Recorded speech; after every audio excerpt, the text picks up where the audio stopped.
Hello everyone and welcome back to minds mind tutorials. So हम लोगों ने जो एमएससी एंट्रेंस प्रिपरेशन का कोर्स था जो कि ऑलरेडी जूलॉजी का कंप्लीटेड है चैनल के ऊपर, उसी तरह से हमने बॉटनी का एक कोर्स स्टार्ट किया था और उसके कुछ लेक्चर्स हमने अपलोड किए थे जिसके अंदर हम बेसिकली जिस चीज़ को अभी हम पढ़ रहे थे वो सेल बायोलॉजी थी। तो सेल बायोलॉजी में हमने अभी तक जो लास्ट लेक्चर था हमारा फ्लो साइटोमेट्री का वो देखा था और आज जो हम लोग स्टार्ट करने जा रहे हैं वो यहाँ पर रहेगा इन सीटू हाइब्रिडाइजेशन।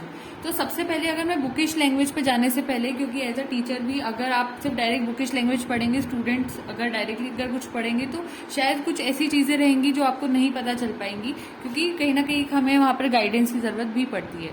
तो पहले मैं यहाँ पर आपको इनकी डिटेल्स पे जाने से पहले फिश और डिश के अंदर हम लोग पहले मैं चाहूंगी कि हम लोग पहले इन सीटू हाइब्रिडाइजेशन को यहाँ पर क्लियरली समझ लेते हैं। तो सबसे पहले यहाँ पर मैंने कुछ रफ नोट्स बनाए क्योंकि हमें बेसिकली समझना जरूरी होगा, तो थोड़े से आप इसको समझेंगे अगर कि डीएनए जो होता है उसके अंदर दो स्ट्रैंड्स होते हैं। डबल स्ट्रैंडेड डीएनए की अगर हम नॉर्मली बात करें तो उसमें दो स्ट्रैंड्स होते हैं और दोनों स्ट्रैंड्स जो होते हैं एक दूसरे को क्या होते हैं, कॉम्प्लीमेंट्री होते हैं। इसका मतलब क्या होता है, एक तो वैसे ये वाली बात आपको पता होगी, एक डायरेक्शन में 5 प्राइम टू 3 प्राइम रहेगा तो उसका अगला वाला जो स्ट्रैंड होगा उसमें 3 प्राइम टू 5 प्राइम वहां पर ऑटोमेटिकली हो जाएगा। एक चीज तो ये होती है। दूसरी चीज यहाँ पर क्या होती है कि अगर एडिनाइन वहां पर प्रेजेंट है तो वो पेयरिंग करता है सिर्फ थाइमिन के साथ और वो भी डबल पेयर बनाता है या फिर हम कह सकते हैं डबल बॉन्ड बनाता है। उसके बाद अगर ग्वानिन और साइटोसिन को देखें तो इनके बीच में ट्रिपल बॉन्ड होती है। वहीं अगर हम डीएनए के अपोजिट जो आरएनए होता है उसमें बात करें तो वहां पर थाइमिन की जगह पर यूरेसिल होता है। बाकी सेम वहां पर आप ये पेयरिंग कर सकते हैं। अब ये जो चीज होती है कि डीएनए के अंदर एक कॉम्प्लीमेंट्री नेचर होता है, यही कॉम्प्लीमेंट्री नेचर को हम एक हाइब्रिडाइजेशन ऐसे की तरह यूज कर सकते हैं। ये हमारे लिए बहुत हेल्पफुल होता है।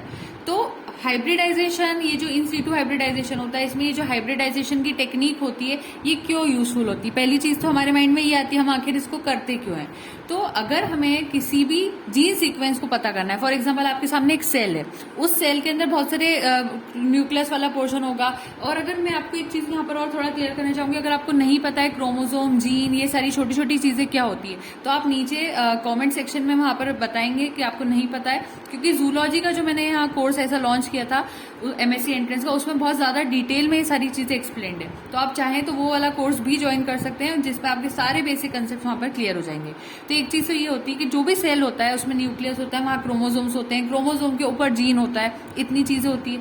तो वहां पर अगर आपको कोई स्पेसिफिक जीन, कोई खास जीन, जीन्स बहुत सारे होंगे लेकिन आपको कोई एक खास जीन पता करना है कि वो वहां सेल पे किस जगह पर होगा, कहाँ पर होगा, ये पता करना है, तो उसको पता करने के लिए हम इन सीटू हाइब्रिडाइजेशन टेक्निक का यूज करते हैं। पहला पॉइंट तो ये हो जाता है। दूसरा इसका एक और रीजन होता है कि हम अगर स्पेसिफिक एमआरएनए को पता करना चाहते हैं या उसका सीक्वेंस पता करना चाहते हैं अगेन इनसाइड द सेल, तो वो भी हम इस टेक्निक के थ्रू यूज पता कर सकते हैं या इस टेक्निक का यूज करके पता कर सकते हैं। मोस्टली ये टेक्निक अगर किसी चीज के लिए यूज होती है तो एमआरएनए सीक्वेंसिंग के लिए ही यूज होती है, ये भी आपको पता होना चाहिए। अब मैं यहाँ पर आपको एक एग्जांपल दूंगी। यहाँ पर मैंने फिश लिखा है तो इसका मतलब आप ये नहीं समझ लेना कि मैं वो डायरेक्ट ये फिश टेक्निक की ही बात कर रही हूँ, ये वाली फिश टेक्निक। अभी मैं इसकी बात नहीं कर रही हूँ, अभी मैं यहाँ पर फिश यानी कि जो नॉर्मली ओशन में फिश रहती है उस फिश की बात कर रही हूँ। ठीक, तो मान लीजिए ये एक सीक्वेंस है या फिर हम कह सकते हैं एक जीन सीक्वेंस है AGCTCG। ये एक सेल के अंदर है, ये सेल की है, सेल के न्यूक्लियस के अंदर ये सीक्वेंस पाया जाता है और ये हमारी फिश है। फिश को ढूंढना है हमें पानी में से, ये पानी है हमारा और उसके अंदर एक फिश है जिसका नाम है ये वाली सीक्वेंस, जिसको मैंने बॉक्स से रिप्रेजेंट किया है। फाइन। और अब इस फिश को अगर ढूंढना है तो इसके लिए हमें जो चारा डालना पड़ेगा यानी कि बेट डालना पड़ेगा, हम उसको प्रोब कहते हैं हमारी बायोलॉजी में। तो वो जो बेट हम डालेंगे वो यहाँ टी के इसका अपोजिट होगा। ए की पेयरिंग होती है टी के साथ, जी की होती है सी के साथ, सी की जी के साथ, ये इसलिए मैंने यहाँ पर ये नाम खुद ही से ऐड कर लिए। अगर मुझे ये सीक्वेंस बॉक्स में जो है वो पता करना है तो बेट मैंने खुद ही से यहाँ लिख लिया क्योंकि मुझे पता है कॉम्प्लीमेंट्री नेचर किस तरह से होगा। तो ये जो नीचे मैंने सीक्वेंस लिखा है वो है आपका प्रोब या फिर बेट, या ऊपर वाली अगर हम बात करें तो वो है हमारी फिश, ये हमारा है पानी। इतनी बात क्लियर हो जाती है। तो इस पानी में एक फिश है, उसको पकड़ने के लिए हमें ये बेट डालना पड़ेगा जो हमने नीचे लिख रखा है। तो ये बेट हम प्रिपेयर कैसे करते हैं, ये हम लैब के अंदर प्रिपेयर करते हैं। हमको फिगर आउट करना है ये बॉक्स वाला फिश इस पानी में से यानी सेल में से। तो सबसे पहले हमें क्या करना होता है, ये जो हमारा प्रोब या बेट है इसको मॉडिफाई करना होता है, वो भी बहुत स्लाइटली मॉडिफाई करना होता है। इसको मॉडिफाई कैसे करते हैं, फ्लोरोसेंस डाई के थ्रू या फिर रेडियो लेबलिंग के थ्रू डाई करते हैं। सबसे पहले क्या करना होता है, अब हमें पता करना है ये वाला सीक्वेंस सेल का किधर है, तो हमें सबसे पहले क्या करना होता है, सेल जो है आपका, ये जो सेल है इसको सबसे पहले फिक्स करना होता है। मैं थोड़ा सा एडजस्ट करूंगी ऊपर, ठीक है। सबसे पहले हमें सेल को फिक्स करना होता है। सेल फिक्स हो गया, जितने भी क्रोमोसोम के कंटेंट हो गए उस सेल में, वो सारे जहां पर है वो वहीं पर फ्रीज टाइप के हो जाएंगे। दूसरी स्टेप होती है, आप आपका मॉडिफाइड वाला जो बेट है जिसमें आपने फ्लोरेसेंस लगा दिया है वो उठा लो, ये वाली स्टेप हो गई। थर्ड होती है वो जो फिश है आपकी, यानी ये इसको अभी मैं फिश कह रही थी, ये जो फिश है, अब ये फिश जब इस सेल के अंदर होगी, आप खुद ही सोचिए, हमने क्या कहा था, डीएनए का तो कॉम्प्लीमेंट्री नेचर होता है, तो ये जीन्स अगर अंदर थे तो इसके ऑलरेडी भी तो कोई वहां पर कॉम्प्लीमेंट्री नेचर करने के लिए ऑलरेडी भी तो अंदर सेल के पास होगा कोई ना कोई, इसके साथ किसी की पेयरिंग तो होगी वहां पर। तो अभी हमें फिलहाल इसकी पेयरिंग इसके साथ करवानी है वो अलग बात है, लेकिन अंदर भी तो किसी के साथ पेयरिंग होगी, तो उस पेयरिंग को अंदर जो ऑलरेडी है हमें वहां पर तोड़ना पड़ता है। तो फर्स्ट हमें डी नेचर करना पड़ता है, उनको दोनों स्ट्रैंड्स को जो कि ऑलरेडी वहां पर है उनको सेपरेट करना पड़ता है।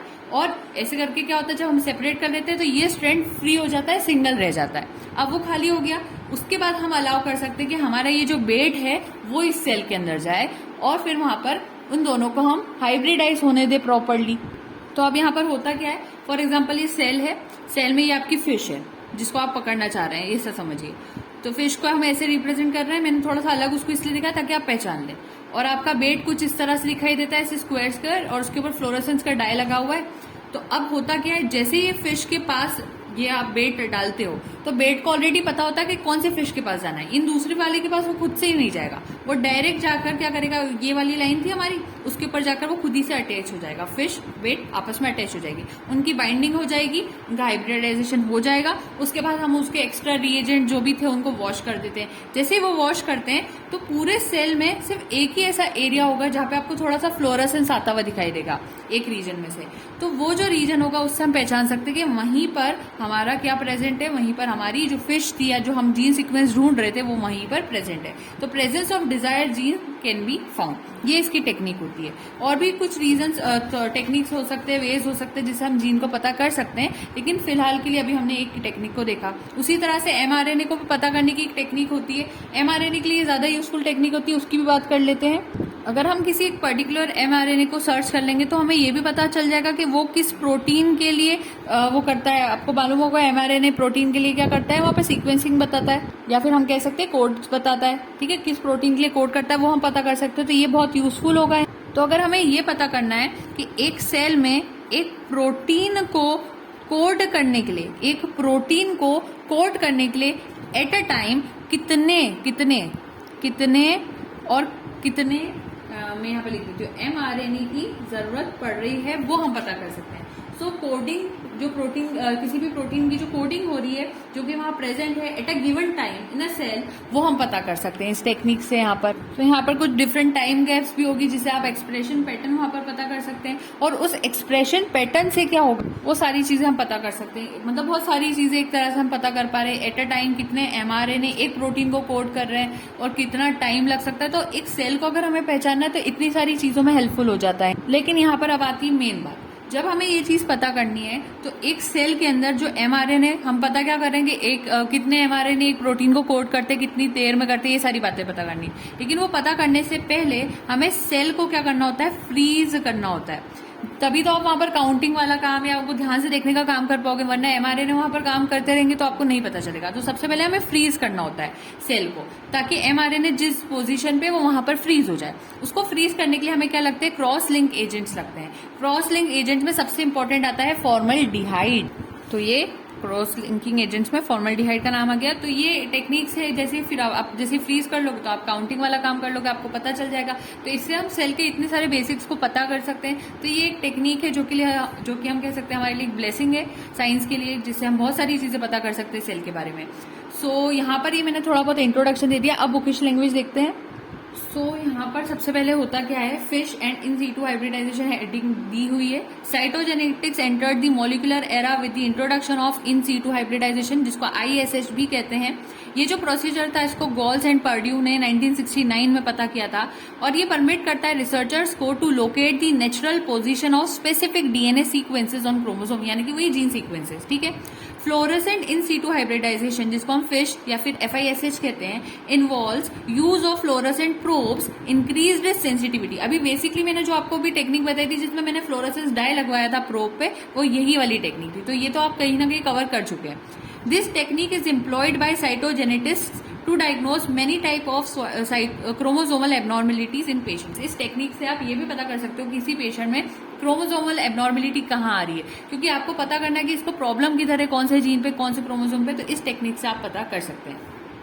Next is fluorescent labels have replaced radio labels due to their greater safety, stability, ease of detection। पहले मैंने जैसे बताया ना, रेडियो लेबलिंग भी आप कर सकते हैं प्रोब को अगर रेडी करना है, मॉडिफाई करना है तो, लेकिन आप रेडियो लेबलिंग से ज्यादा फ्लोरेसेंट लेबल्स का यूज किया जाता है, क्योंकि फ्लोरेसेंट लेबल्स ज्यादा सेफ भी होते हैं, ज्यादा स्टेबल भी होते हैं, और इनको डिटेक्ट करना ज्यादा ईजी होता है कि आप फ्लोरेसेंस का अलग ही चमकता हुआ दिखाई दे जाता है कि सेल का वो वाला पार्ट वहां पर है। तो ये ज्यादा अच्छी टेक्निक है।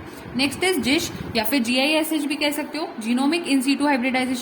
टोटल जीनोमिक DNA, जितना भी जीनोमिक DNA होता है, consisting of the entire nuclear DNA of a species is used as a probe in hybridization experiments. अगर सारा का सारा न्यूक्लियर DNA, जितना भी DNA है न्यूक्लियर DNA किसी स्पीशीज का, अगर हम उस पूरे को प्रोब की तरह यूज कर ले हाइब्रिडाइजेशन के एक्सपेरिमेंट में, क्रोमोसोमल DNA को लेकर इन सीटू करके, this technique is termed as ISH. तो उसको कहते हैं जिश, जिसमें पूरा जीनोम आ जाए उसको जिश कहते हैं। सिंपल ऐसे याद रखना। Next is genomic hybridization method examines the interspecies distribution and organization of these sequences as repeated sequence comprising 40 to 50% of genomic DNA in higher plants reanneals more rapidly than the unique sequences of the genome। तो ये इनकी अभी, क्योंकि आप ये वाला course जो botany का रहेगा उसमें बुकिश लैंग्वेज में अगर मैं बताती हूँ तो ये इतना ही यहाँ पर मैटर अवेलेबल है। बाकी जितना बेसिक था मैंने आपको यहाँ पर बता दिया। अगर आपको लगता है कि इसको और डिटेल में आपको पढ़ना है, ये ऑलरेडी बड़ा टॉपिक रहता है, आई एग्री विद इट। तो अगर आपको लगे कि इसको और डिटेल में पढ़ना है तो कमेंट सेक्शन में आप बता सकते हैं, तो हम इसके ऊपर एक सेपरेट वीडियो बनाएंगे। अभी फिलहाल के लिए हमारे लिए इतना सफिशियंट है। फिर नेक्स्ट आपके पास आ जाता है टॉपिक प्रोटीन ट्रांसपोर्ट। तो प्रोटीन ट्रांसपोर्ट के लिए आई थिंक हम लोग नेक्स्ट वीडियो सेगमेंट में प्रेफर करेंगे। ये वीडियो ऑलरेडी थोड़ा बड़ा हो गया है। सो प्रोटीन ट्रांसपोर्ट और आई गेस हम लोग सब सेल्यूलर जो फ्रैक्शनेशन होगा वो भी नेक्स्ट वीडियो में इसके साथ ही पढ़ेंगे। So thank you so much and don't forget to like, share and subscribe. Happy learning.